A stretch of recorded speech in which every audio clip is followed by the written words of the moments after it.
short, man. You cut that short. You just witnessed a masterpiece. In my opinion, a masterpiece.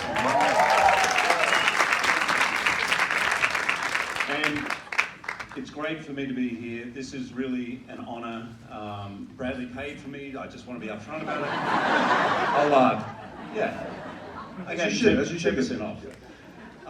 But honestly, I think this film is an extraordinary achievement, and it's been nominated for 7 Oscars, for 7 BAFTAs, but I think most pertinent tonight for 2 Screen Actors Guild Awards for Best Actor and Best Actress.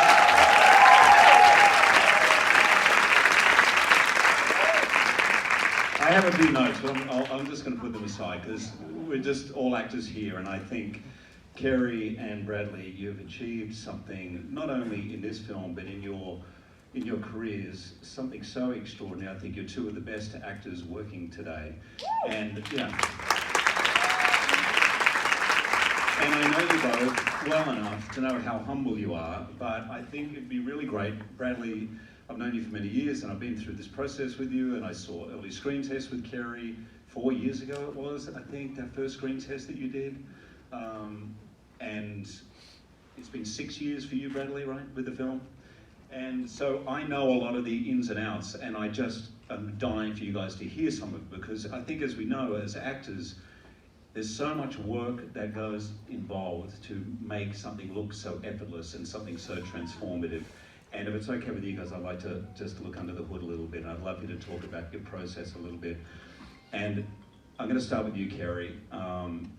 And I think it's pertinent also to say that not only are you 2 of the great screen actors alive, but you're both incredible stage actors as well.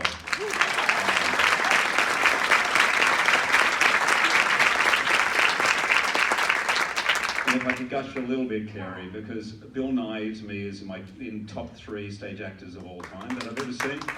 And so when I saw you in Skylight, I was like, oh my God, how do you match Bill Nighy? But Carey Mulligan not only match, you're extraordinary in that. And so you're playing Felicia, you're playing her over, how long is it? Is it 4 decades? Yeah, 25 to 57, yeah. Okay, so for over 30 years. I'd love for you to maybe illuminate a little bit on what parts of her character do you feel were constant through that, and which parts evolved? Oh, that's such a good question. Hi, everyone. This is so nice.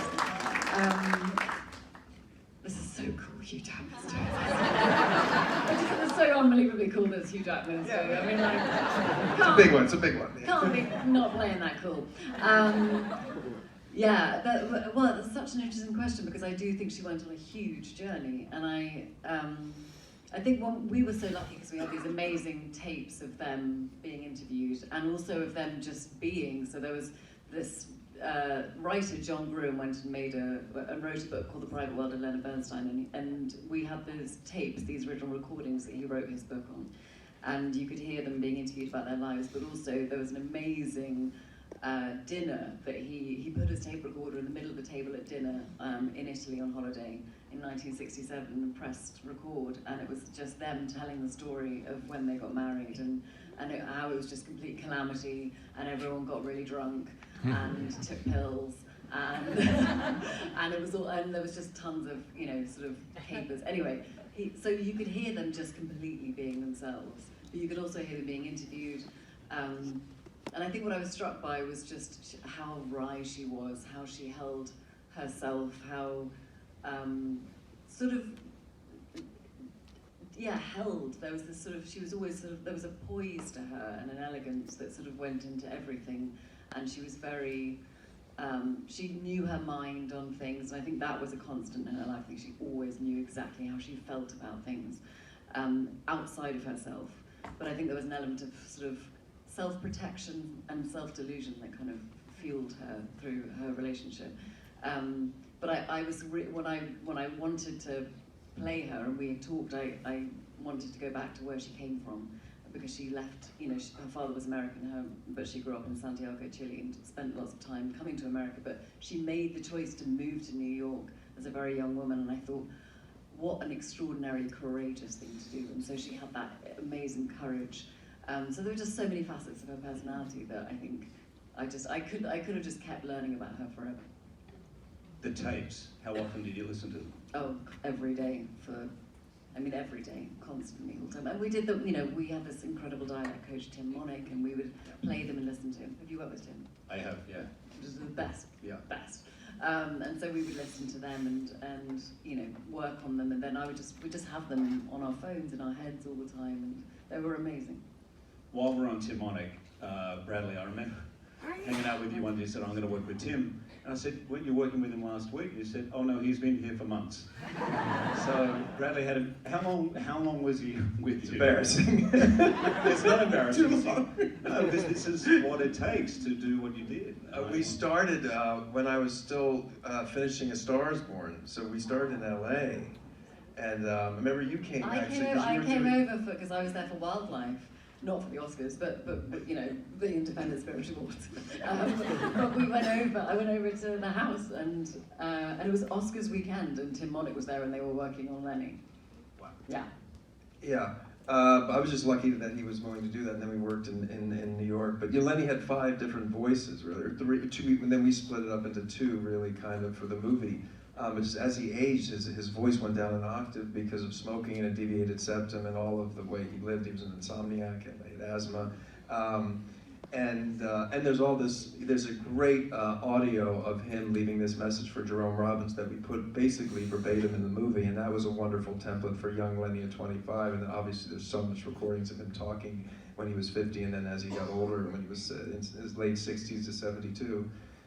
So we just had these wonderful pieces of primary source material, and the voice, to me, in terms of acting, is always the key. We've talked about this, When I first started acting, all I wanted to do was can I just be real on stage or in front of the camera? Can I just be me in the voice that I'm talking to you right now? Because, in auditions, I don't know about you, but I'd leave an audition and my voice would be hoarse because I was so not connected to what I was doing.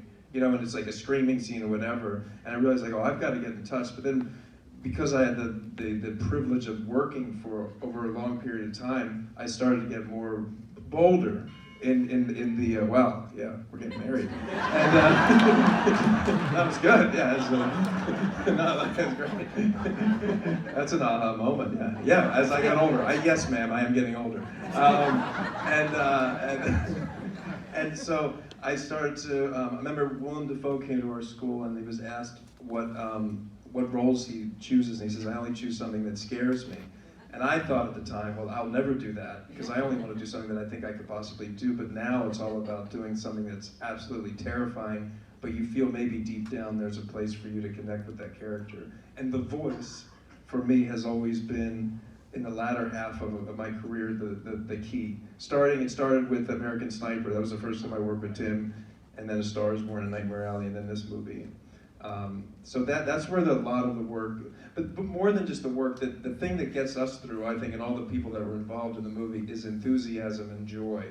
That's really it. I mean, I feel like it was the same exact experience that I had in grad school with my friends working on Lie of the Mind or Hurly Burly. It was that same, that's all we wanted to do was work on it and do ridiculous things to get into character and experiment. And I don't know about you, but it always felt like our parents aren't around, so we could do it. That was the thing about being able to direct it. You're like, there's nobody behind us.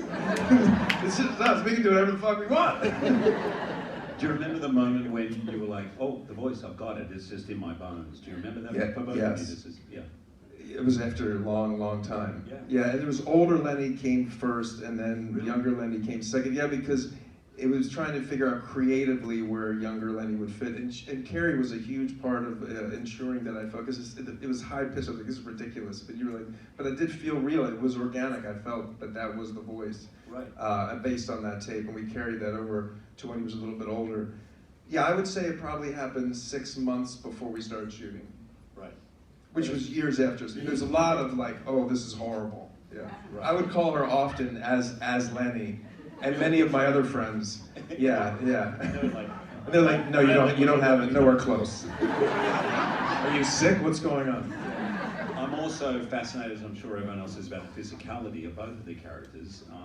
Carey, I'd love for you to talk about that elegance about her. I'd love you to talk about finding the physicality of her, and maybe talking a little bit about the latter years with the illness and how you prepared for that? Yeah, it was. I think because we'd spent so much time feeling like we kind of lived with these people. You know, we listened to them all the time. We read everything we could about them. We looked at all the photographs. We talked to the kids so much. The Jamie, Alexander, and Nina, the Bernstein kids, who were just amazing. They just gave us so much access. So I felt like we'd spent so much time with them, oddly. But there was a part of me that thought, I've never played a character over this span of time. I'm going to have to make some sort of graph to figure out where. Do you know what I mean? Like people, the guy who was in All Quiet on the Western Front did you read about that? He made a graph of where he would be physically and emotionally, because they were jumping all over the place and he had to remember what injuries he had, and I thought, oh, maybe I'll have to do something like that but actually I think because we had spent so much time with these characters, I was tracking where Felicia was by Bradley. Like there was when I looked into a young Lenny, I felt young, you know, and when I was unwell, Bradley, as Lenny and everyone around me on set, was treating me like I was very unwell. So there was I think the way that Bradley constructed it and the way that the set felt and the way the crew were invested, I didn't have to, there was a lot of it that was just instinctive because of the way that I would be treated on set, or I would see my husband or my, you know, and that was informing a lot of it. So it wasn't something that I wasn't sort of enormously conscious of. Bradley, talk about the conducting. I know you wanted to be a conductor from a kid, right? And so, in some ways, this must have been literally like your inner kid's dream to play this. But we talked about it a lot. I'd love for you to illuminate a little more about that process of learning to conduct and learning to conduct like Lenny. Well, it was more. At first, it was just about always loving conducting, but like Bugs Bunny, you know, Tom and Jerry conducting when I was a kid. You know, those wonderful cartoons. You know, I think I'm one of like millions of kids that did that. I'm sure. And then in terms of this movie, knowing that we had learned on A Star Is Born that if you record the vocals live, it's pretty invaluable story-wise, and that was the same thing that we brought to this movie for the conducting, that one scene in the church that we had to, I knew that for us, hopefully you as an audience would understand what she's experiencing. So that was the goal, and I didn't know any other better way to do it than if we actually did it, so we're capturing it.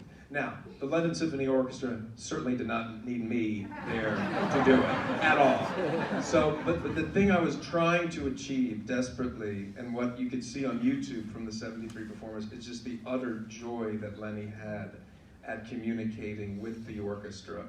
And I spent so many moments with the New York Phil and the Los Angeles also, with Gustavo Dudamel, and then in Philadelphia with Yannick Segan.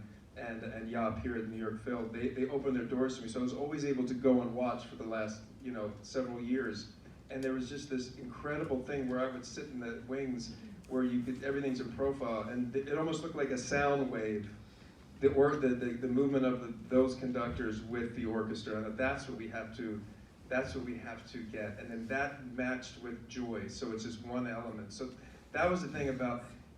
I wasn't ever trying to mimic him because I knew that would be a fool's errand, but can I somehow inherently believe that I'm him doing it, do it live with this orchestra and communicate with them and communicate just that fearless joy, you know? So when I watched it back, I was like, I didn't realize my mouth was open that big the whole time.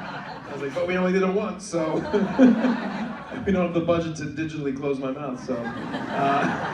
But there was something, it felt very naked, very naked, and but it was beautiful, and I felt like that's what it needed. That scene needed to have, that it was just unequivocal that he's joyful in that moment, especially coming off of the Thanksgiving fight, where she says all it is hate that drives him. I want to get back to that scene. I'm sure everyone wants to hear about it. And so maybe teeing up to some individual scenes I'd love to ask you guys about. How did you create this? I mean, this is an epic love story, ultimately. So how, before filming, did you work to create that dynamic and to explore it? I guess I'm asking you as actors, but also as a director, how did that happen?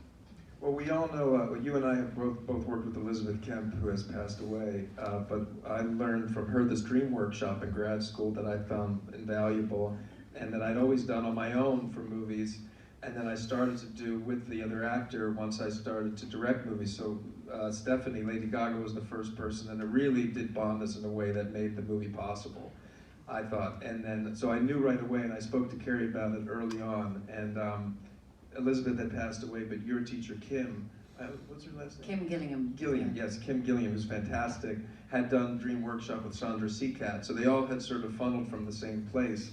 And we spent 6 days, I think that was the cornerstone of our connection. Because we'd always known each other, and it was so wonderful to have Carey during the writing process of the movie, because we would read scenes, but it wasn't until we did that, certainly I didn't feel like completely free with Carey until we had finished that, because I had certainly never explored creatively in ways that I would, if you told me that 10 years ago, the expressions that you witnessed, I don't think I would ever say I would be possible to do that. Yeah. Without giving anything away. Yeah. Well, we had a thing where we did it in Bradley's loft, and we were like, what happens in the loft? It stays in the Stays in the loft. loft. Yeah. It was intense. So in broad strokes, in those 6 days, are you a mixture of you guys as well as the characters, or is there some point you just sort of drift off into the characters? How does it work? Yeah, it was. It was really a mixture. It was a lot of, it's talking about your dreams, and so there's it's your subconscious. It's connecting your subconscious to the work, and within that there's so much personal stuff, but there's also things that you do discover about Lenny and Felicia, and particularly about their connection. And it's active. You're doing exercises like loss of betrayal as an adult and a child, as yourself and the characters, and then it ends in a ritual that you perform for the other person, like a 20-minute thing that you create, and it's usually to music, and there's props and a costume or whatever you want to do, and that's sort of the final element of this gift you're giving to the other person and to the work. Yeah, but the day before that we went up to Fairfield. We did. Yeah, we went to the house, which is in the film, which is their house that they still live in, or and we went and we spent the day there, and we worked there. We did the same work, but we did it in their house. And then Kim was like, now just go around the house, and you are Lenny and Felicia. Just go and do some. So we just wandered around the house for a couple of hours, and we found ourselves chatting in the living room. But we were them, and it was. I mean, I'm English, I've never done anything like this. And before I was like, oh God, this is going to be, but it's mad, you just find yourself, I mean, and I was like, I get to work with Bradley Cooper, I get to act with him, I get to be directed by him, like, I'll do whatever. But I was scared shitless, but actually, it was I kind of couldn't get it was just made the world of difference in so many ways. I have worked in the past with Elizabeth and done that work myself as Logan. There's lots of characters. I've never done it with another actor, but you can feel it, you can see it, you can feel it leap off the screen. Okay, there's so many things I want to go to, but one of the first ones that comes to mind is the post-makeout scene, that first scene when your feet are up on the bed and you're lying because you got the bad back. And I remember I think we were caught up on the weekend just after you finished shooting that scene. You said it sort of went differently. So explain a scene like that. How much of that is scripted? How much of that is ad-lib? How much of that do you know as a filmmaker how you're going to shoot it, or how much is on the fly on the day? It's a great question, because the thing that I really learned as an actor, all we want to be is calm, right, and open and relaxed. And I realized that even as a writer and a film and a director, it's the same principle. And because this incredible actress who has put in all the work and is Felicia on set, I mean, it's just, she is her, that's who it is. We had a wonderful scene, but right before I said I'm going to I was thinking about it. I'm also in the makeup chair like 4 hours before crew call, so a lot happens in that time. I changed a lot of stuff. As I'm playing through, I was like, oh, we should be, because the whole thing, there was so much joy, and they always played games. And I was worried that this one scene that we wrote wasn't going to make it, and it didn't make it in, so I wanted to make sure there were games. So I asked you to play a game when we sat, and then that number game came from Carey, and then this idea of how is he going to, I was always going to say that thing about my father in that scene, but I thought, how can we get to it? You know, and the best way for him to get to it is a game, you know, Envy and Secrets. So I just made up this game that she wasn't aware of, you know, on the day as we're sitting there. Because I always knew I was going to try to do a, you know, one shot coming over, which was always going to be, as written, the transition from the dance scene, you know, with the sheet and them, and then you go over the feet, you're there, and then hopefully just at the end, two cameras covering them, and then we're out. Right. So I knew that we had, and because also she's so incredible about rhythm, that we could talk to each other, and I could stay in the shot because it's alive, like in theater. And that just, it lends a level of reality for us. You know, like I actually asked on her, and I knew I could ask her if I asked on her, and she wouldn't say, what? That's not the line. Right. Do you know what I mean? And instead, in fact, it's just immerse ourselves even more deeply into the moment. And then it's really thrilling, because you've created this structural, the confines cinematically, and then you're like letting these people, human beings, characters, though, just free within this structure, and that's what I find the most exciting. I keep forgetting you also had hours of prosthetics every day. It's sort of amazing. Carey, it must have been so unusual to see a man in the makeup chair hours before you. It must have been great. He also, it takes that long for him to get ready before and then to be there for crew call, but then at the end of the day, it's another hour and a half to take it off. Right. You know, yeah.